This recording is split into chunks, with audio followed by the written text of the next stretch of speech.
Commodity market पर नजर डालते हैं और आज हमारे साथ केडिया कमोडिटीज के अजय केडिया जुड़ चुके हैं। Ajay sir, good morning. और सबसे पहले सोने और चांदी पर ही आपकी राय लेना चाहेंगे। रिकॉर्ड रैली के बाद हल्की सी कमजोरी आज सुबह निकल कर आई है सोने में।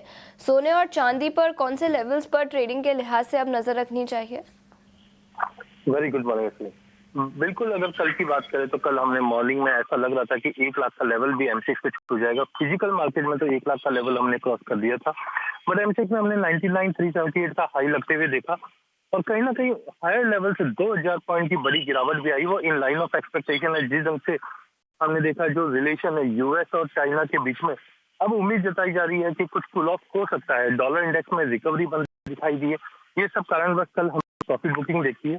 आज भी उसी के नतीजन एक गिरावट देखने मिल सकती है, जहाँ पे 97,500 पे गोल्ड को बेचना है, 98,500 का स्टॉप लॉस रखिए, 95,000 का टारगेट रखिए, बट ध्यान रखिए बिना स्टॉप लॉस के ट्रेड ना कीजिए। वॉलेटिलिटी एक्सट्रीम रहनी है। अभी भी ये preliminary first day of profit booking है।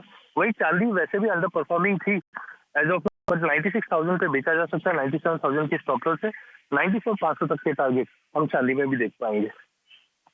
तो ये नजरिया और चांदी पर यहाँ पर वाली की राय आती हुई अजय सर से। लेकिन इसके अलावा अजय जी, ब्रेंट क्रूड यहाँ पर किस तरह की रणनीति होगी और नेचुरल गैस यहाँ पर भी अपना ट्रेड बताएं।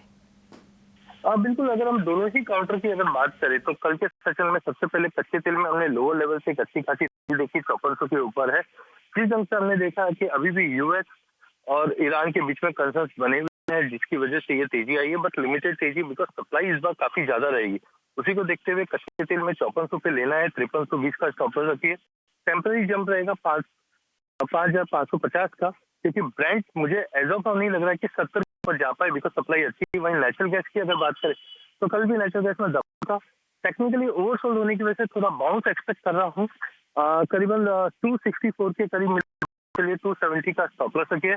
इमीडिएट टारगेट 245 का रहेगा। नजरिया कच्चे तेल और इसके अलावा नेचुरल गैस पर, लेकिन इंडस्ट्रियल मेटल्स, क्या यहाँ पर कोई ट्रेड बनेगा? जिंक, कॉपर, एल्यूमिनियम यहाँ पर? बिल्कुल, मुझे लगता है कि देखिए डॉलर इंडेक्स में थोड़ी रिकवरी आई तो वैसे बेस मेटल में गिरावट होती है, बट बेस मेटल में कॉपर, जिंक, एल्यूमिनियम सभी में हमने एक अच्छा खासा पहले से ही देख चुके हैं। तो आई थिंक अगर यूएस और चाइना के बीच में कंसर्न थोड़े कम होते हैं तो इनको सपोर्ट मिल सकता है, बट बहुत कॉशियस होकर ट्रेड करना चाहिए। कॉपर में 850 पे लीजिए, 845 का स्टॉप लॉस लगाइए।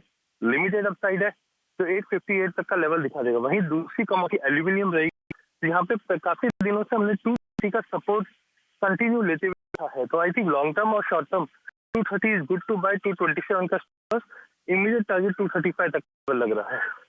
क्या तो कॉपर खरीदारी की राय, इसके अलावा 235 तक के लेवल्स एल्यूमिनियम पर भी नजर आ सकते हैं। अजय जी, बहुत बहुत शुक्रिया समय निकालकर इतना स्वदेश पर जुड़ने के लिए और कमोडिटी मार्केट पर अपनी रणनीति बताने के लिए। इतना ही